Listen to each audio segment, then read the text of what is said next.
ધોકો શિર ધરાય તોય ચીજું તો નજરે પડે, પણ દીવો ન દેખાય કુંડાની હેઠે કાગડા. કવિ કાગની આ પંક્તિઓ અત્યારે ગુજરાતમાં જોરશોરથી ચર્ચાઈ રહી છે ને એ પણ ભારતીય જનતા પાર્ટીમાં ચાલી રહેલા ડખાના કારણે. એક તરફ જવાહર ચાવડાએ વડાપ્રધાનને પત્ર લખ્યો ને પત્રની શરૂઆત આ શબ્દોથી કવિ કાગની આ બે પંક્તિઓથી કરી હતી, જે ઘણું બધું કહી જાય છે, ભારતીય જનતા પાર્ટીના ભડકાની જ્વાળ બતાવી જાય છે. અને બીજી બાજુ સદસ્યતા અભિયાન ચાલી રહ્યું છે, જેમાં એક એમએનસી અથવા તો કોર્પોરેટ કંપનીની જેમ ભારતીય જનતા પાર્ટીના નેતાઓ પોતાનો ટાર્ગેટ પૂરો કરવા માટે દરેક હદ લાંઘી જતા દેખાય છે. આખા વિસ્તારમાં પણ રોજના 200 થઈ જાય, 1000 રૂપિયા જેટલા બને એટલા તમારા 100 બને એટલા 500 મારી પાસે લાગી. ફરી વિવાદમાં ભાજપનું સદસ્યતા અભિયાન. 100 સભ્ય બનાવો અને 500 રૂપિયા લઈ જાઓ. ભાવનગર ભાજપના નગરસેવકનો વિડીયો વાયરલ.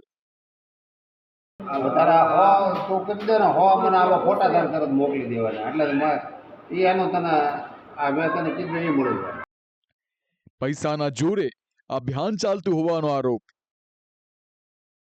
દેશભરમાં ભાજપનું સદસ્યતા અભિયાન પૂરજોશમાં ચાલી રહ્યું છે.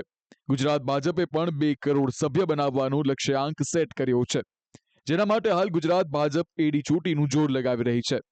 પરંતુ કેટલાક કાર્યકરો અને આગેવાનો ઉલટી દિશામાં પોતાનું જોર લગાવી રહ્યા છે, જેના કારણે સદસ્યતા અભિયાન પર સવાલો ઉઠી રહ્યા છે અને વિવાદ સર્જાઈ રહ્યા છે.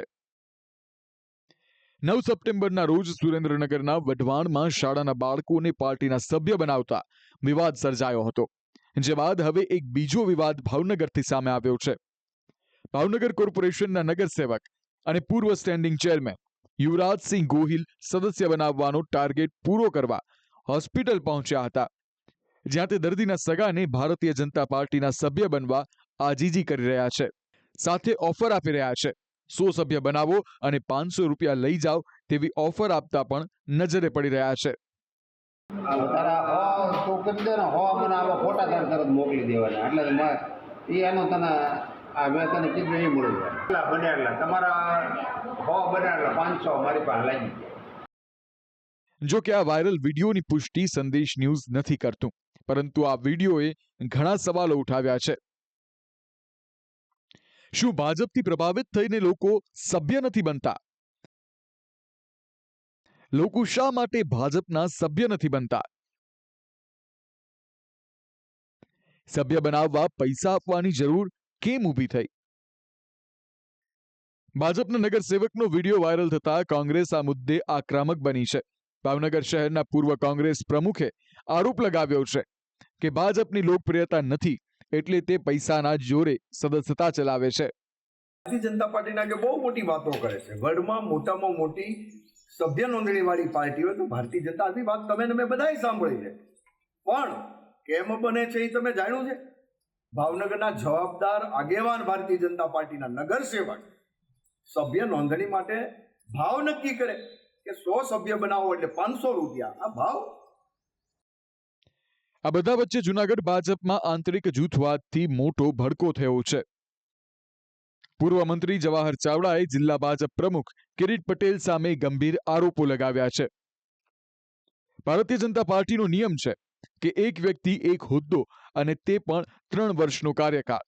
ત્યારે કિરીટ પટેલ છેલ્લા 9 વર્ષથી એક જ હોદ્દા પર છે અને પદનો દુરુપયોગ કરી બીજા હોદ્દા મેળવી રહ્યા છે. જવાહર ચાવડાએ આરોપ લગાવ્યો છે કે કિરીટ પટેલ એક સાથે 3 હોદ્દા ભોગવી રહ્યા છે: જિલ્લા પ્રમુખ, બેંકમાં પ્રમુખ અને માર્કેટિંગ યાર્ડના પ્રમુખ. આ સાથે જવાહર ચાવડાએ આરોપ મૂક્યો છે કે કિરીટ પટેલે કાર્યાલયનું બાંધકામ પણ નિયમોને નેવે મૂકીને કર્યું છે, તેમજ તેમણે બનાવેલું કૃષ્ણા આર્કેડ ખોટી મંજૂરીથી અને વોકડા પર દબાણ કરી ઊભું કરાયું છે.